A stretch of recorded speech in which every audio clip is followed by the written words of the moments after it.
Welcome to our video journey where we explore the fascinating world of pronunciation, unraveling the mysteries behind each word and its usage. In this video, the word is abductor. Abductor. Abductor.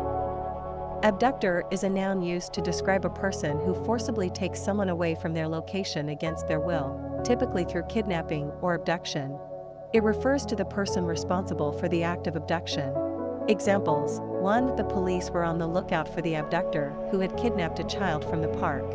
In this sentence, abductor refers to the person who kidnapped the child, and the police were searching for this individual. 2. The abductor demanded a ransom for the safe release of the hostage.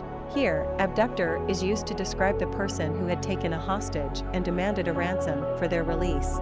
Stay tuned for more linguistic wonders and join us in unlocking the magic of language. Thanks for watching, and until next time, keep speaking, writing, and embracing the beauty of words.